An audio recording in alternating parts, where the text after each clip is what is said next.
Today on Crossing South, we glide along the coast of Punta Banda in kayaks and get up close and personal with some of Baja's original inhabitants. Happening right now.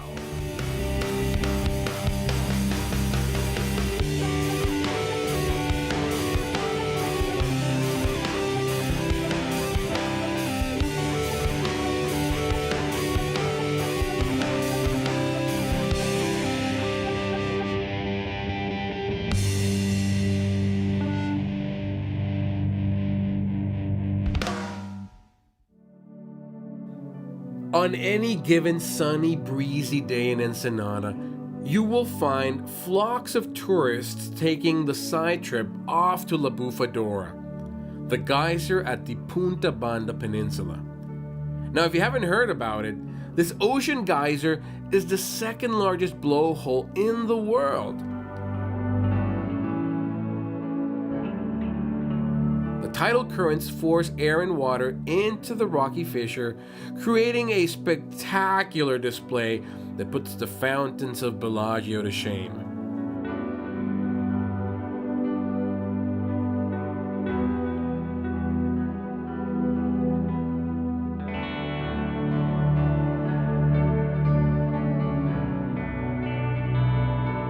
We have already visited the Bufadora on this show. Through land, that is. You know, folks, the last time we were at La Bufadora in Ensenada, our vantage point was basically that of everyone else, right there on the observation deck. But today we're going to have a different point of view, a different vantage point that I'm not too crazy about, but it's something that's available right here in the tourist area. And I'm here with Victor Leon. How you doing, my friend? Very good, thank you. From Baja Aquatics. This is the Baja Aquatics trailer. You can see they're very well equipped with all types of water gear for their clients, and they're going to take us out, and we're going to see the Bufadora from a different point of view, right? Exactly. You got today we're going to go out and then have fun for about a little over an hour, and just get the front row tickets. You know, there's no better perspective to see La Bufadora as the one you're going to get today. We're going to be sitting on a nice recreational sit-on-top kayak, and we're going to paddle out and enjoy the views and get across the Bufadora Bay. And then once we get to the blowhole, we're going to sit in the right spot. And we've been doing this for years, so we know where to stay and where to paddle safe and fun. So we're safe. I like that word, safe. Oh, of course, right? yeah. Well, that's our priority. We've been doing this for over 8 years now, working with a lot of customers, tourists from Mexico and the U.S., mostly from the U.S. We work with the cruise ship industry. Okay. We've been doing this for a long time now. So the cruise ships come into Ensenada, people get off, and they can come here. Exactly, yeah. Oh wow. And we put them in a nice bus and bring them down here and then take care of them until we put them back in town. Okay. And how long have you been kayaking, doing water sports? Over 10 years now. My team, my staff, we're 5 at the moment. We're all trained by U.S. Kayakers that are certified. We're all certified as kayak guides. Okay. We all done first aid stuff, and we try to be very professional. Well, Victor, I think we're ready to get out there. So Okay. let's do right, it. let's Okay. do it. Let's I'm in your hands, my friend. Come with us, folks. Let's do this.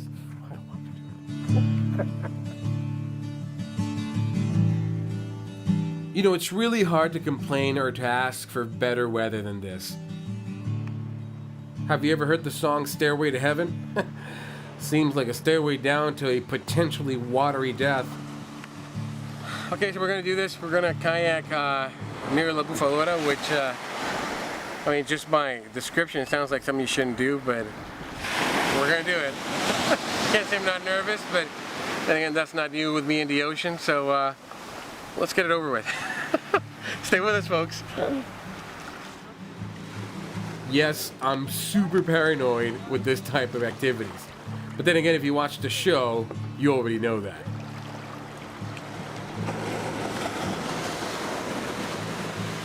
I really hope the pixels in your HD TVs capture what a lovely day this was. Folks, I don't know what looked bluer. If the skies above, the waters of the ocean, I'm telling you, paddling through bulks of seaweed, splashing the salty water, hearing the sounds of seagulls calling. It's one of those days, folks, where my enjoyment was outweighing by far my fears. It was simply breathtaking. What clouds are to the Earth's surface, my kayak was to the ocean bed. I apologize for my deliberate cheesiness, but I'm telling you, it was a day to inspire poetry if there ever was one. As we made our approach to the Bufadora, we ran into the small rock island claimed by the birds and painted white by their fecal matter. Turns out the seaweed floating also contains life.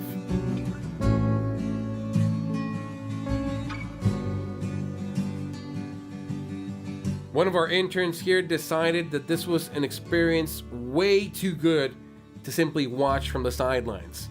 And I don't blame him. So off to our objective now.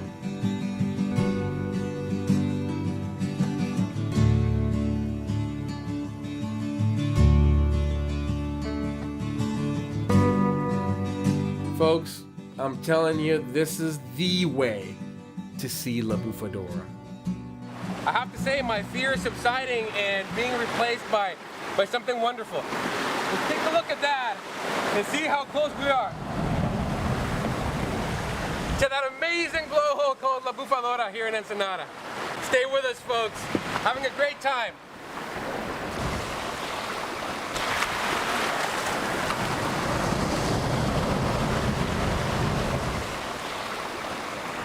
It's coming!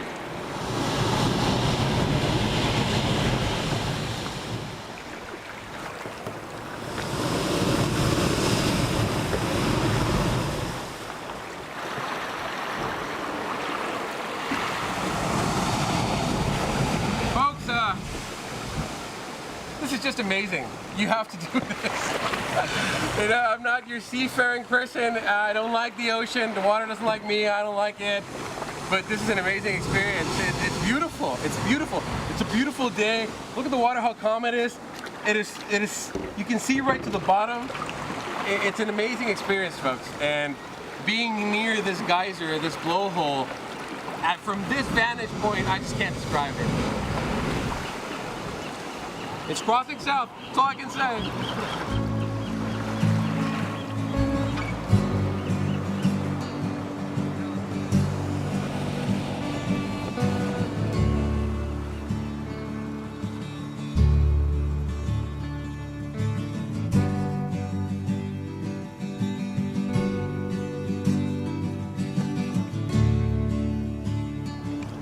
You know, folks, against my better judgment, these guys convinced me to go out in open water. I was so calm and so at ease over there near the Bufadora that we came out here. We're no longer protected by any little islands or anything. This is open sea, this is open water. And just look at that, look at those cliffs, look at those islands. It looks beautiful, it looks amazing. Let's see what else we can do.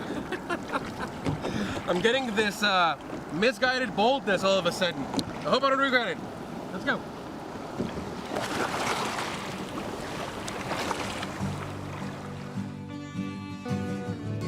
We see bubbles coming up all over. I don't know if you can see them, but there's bubbles coming up.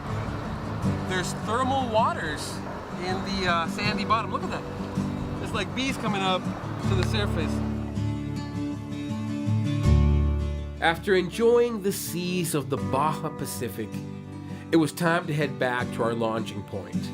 But I decided to zigzag my way back, taking a more scenic route and exploring other shore areas.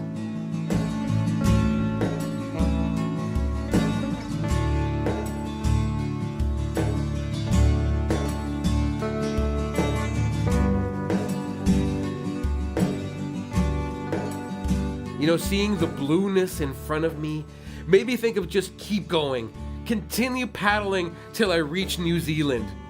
But after about 20 paddles, I got really tired, so we decided to head back.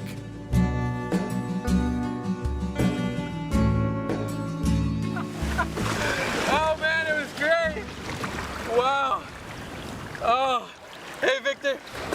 Good job, man. Good job.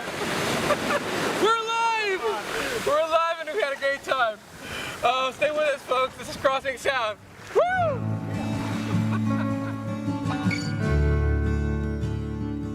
You know, as you come into the Bufadora, there's many things that you can get. There's vendors trying to get you to get their souvenirs. I don't care much for any of that stuff, but whenever there's food involved, I kind of do care. They have these right here at the end of the corridor of merchants, right before you walk over to the observation deck. They have a place where they sell these clams, which are just sizzling with cheese and veggies and look steaming good. You can see the steam just coming out. So I see butter, I see tomatoes, I see cilantro, I see lots of cheese, and I see clams. Now this thing's bubbling, so I'm sure if I just eat it like that, probably gonna burn my tongue and palate. So let me just blow it.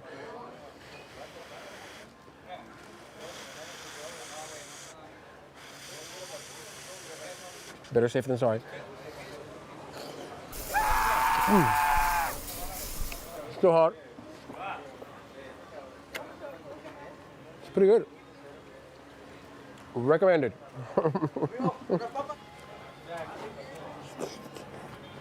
I'm all about taste, folks. And the butter, can't go wrong with butter. I don't know if it has garlic or not, but it's buttery, it's cheesy, it's good. Cheesy, buttery, good. Can anything taste bad with butter and cheese, melted cheese on it? It has to be good. I mean, think of something I don't like, cauliflower. If I put butter and melted cheese on it, I'd probably eat it too, right? But it's good. It's good, folks. I have to tell you, it's good. Now back in land, we decided to trek them their hills with a nice hike. You know, the Punta Banda Peninsula was allegedly a hiding point for pirates in the 1800s. And, well, pirates would do what pirates do to any merchant freighter that would enter their perimeter. Yeah! The indigenous people of the Pai Pai and Kumiai used this area as a camping site. Now, the pre-Hispanic name for Punta Banda is Katikal Usipase, which means where the abalones are. So I think the translation eliminates the likeliest of follow-up questions. Now, speaking of the local indigenous people, we decided to look into some of the native population and learn about what they're doing right now and where they live.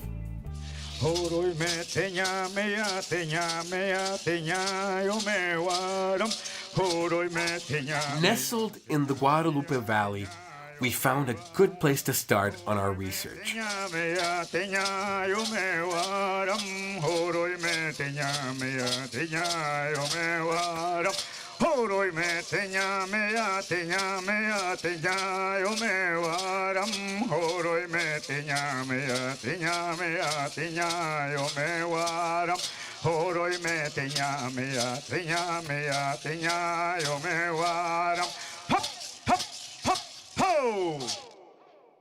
Well, folks, this is my rooster friend here, and I'm standing at the San Antonio Necua Indian Reservation of Kumiai Indians here in Baja. ¿Cómo te llamas, mijo? Julián. Julián, nice to meet you, Julián. Mucho gusto, Julián. This is your chicken? You know, this building right here, this small little shack, is over 100 years old. It's made of adobe, which is like earthen material, like mud, basically. And it's incredible how efficient this material was and is really, because it's super hot out here. It's scorching hot, ridiculously hot. But you go inside, it's super cool in here. So, you know, maybe architects, you know, should get a tip from the Kumiai Indians who had it figured out. This is mud, but it's sturdy, and amazingly, it just keeps it cool. Isn't that something?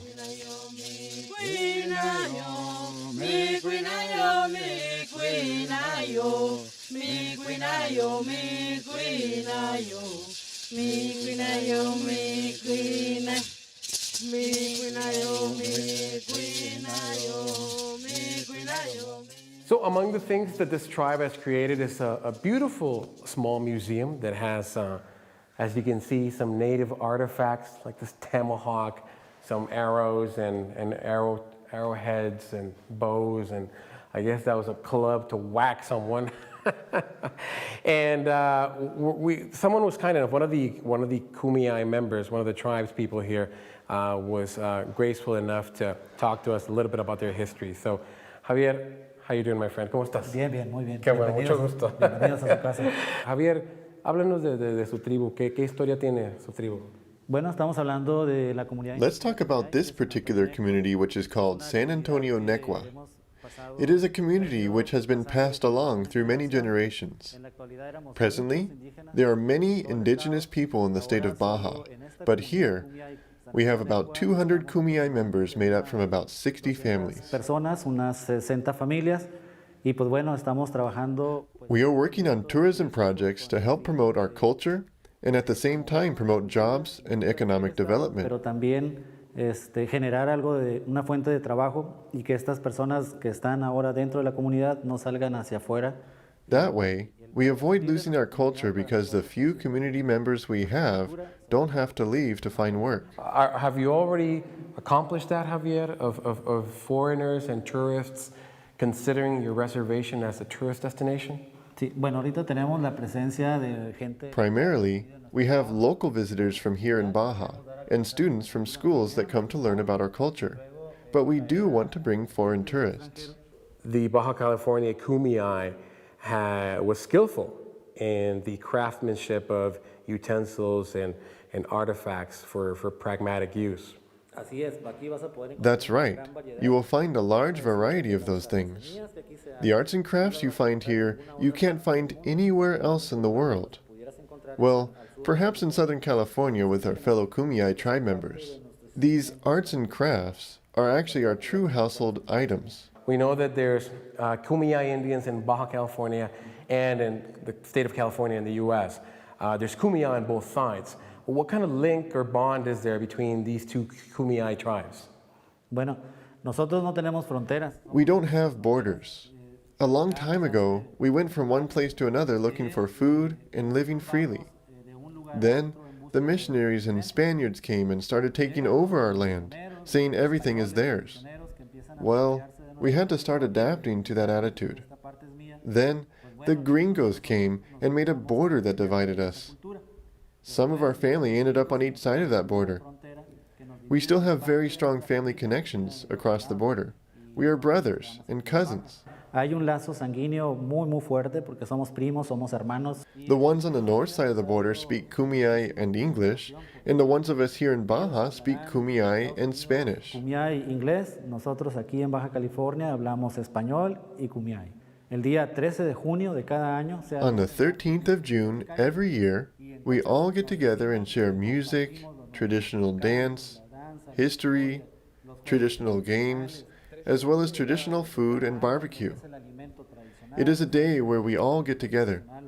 It's open to the general public, so everybody can come and check it out. I have to say, Javier turned out to be more than a guide. He is very educated on the history of his people and is an active member of his reservation. I decided to snoop around before picking his brain some more. You know what the Kumiais here in Baja are doing in this place, in this particular reservation, which is small, it's small really. It's a noble project. It has very noble intentions because these tribes don't have the income that some of their counterparts in the States with the casinos have. So they're moved towards a certain degree of autonomy by creating a cultural offer for tourism, by having solar panels to move away from the electric grid, from being able to sustain themselves by teaching people about their culture. It's a good thing. It's going to preserve this culture. We know that there's some tribes here in Baja that are disappearing, tongues that are dying. There are some that have like 10 people that speak that language, all in their 70s. So the government is moving towards keeping and registering and recording the words of those dying tongues. So it's a good place, it's a good intention, and we root for them. We hope that many people get to enjoy it like we will, and that they continue growing. I wonder which one of these I'd be able to wear anywhere. I just don't foresee a social event where I could wear one of these ever. But this necklace seems edible, to be honest with you. It seems like something I could eat. This feather.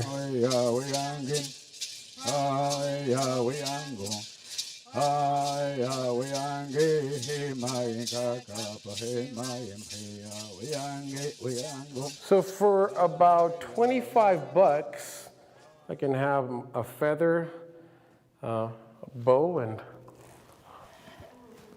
and then funky little arrow here. Okay, so I guess you do it like this, right? The way they weave these plates with some kind of branch or papyrus type dried plant, it takes them months to weave these. You can see the craftsmanship. It is a skill, and that's why these people have won, according to Javier, have won national championships of craftsmanship. So there you have it. You know, a lot of these places that are health food stores like Trader Joe's, Henry's, or whatever, they claim that their honey is 100% pure bee honey. These Kumiai Indians have this jar that says 100% honey. And look at how it looks like. Look at the texture and the viscosity in it, and how it's not as see-through as the processed one, which I would tend to think might have sugar and other things just added to it to make it look finer and stuff. So I wouldn't necessarily trust that they're 100% honey, but I think I'll trust the Kumiai Indians. This is the sure thing. Can I buy it from you? ¿Puedo comprar? Mm-hmm. Okay, so never say, folks, Crossing South doesn't contribute to the local economy, all right? So here you go, 100 pesos. Gracias. Thank you. Which are the tribes in the States right across in California that share the Kumiai blood and ethnicity with you guys? Okay. Bueno, las comunidades que están del otro lado de la frontera, que son Kumiai, estamos hablando de The Kumiai tribes on the other side of the border include the Campo Band, Vieja, Barona, San Pascual, Manzanita, and Santa Isabel. Manzanita, que es la otra tribu que está aquí arriba del campo.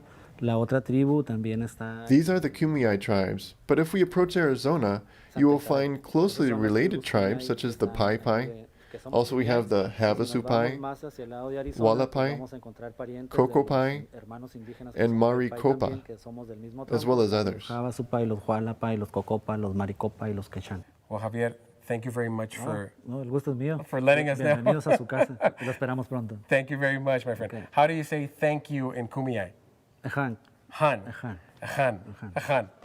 So there you have it, folks. There you have it, folks. They have more in common. So it's so interesting, because a completely Western civilization divided many tribes that, for them, it doesn't really matter. It's irrelevant. And in fact, in many places between Mexico and the U.S., some tribes are or were able to cross freely, regardless of their immigration status or citizenship or visa status.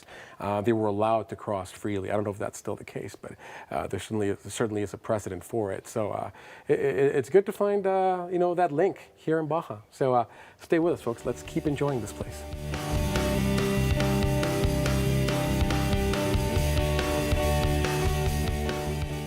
So after my naval assault on La Bufadora and enjoying Baja's pre-Hispanic heritage, I was left wondering what the next adventure would bring the next time we cross south.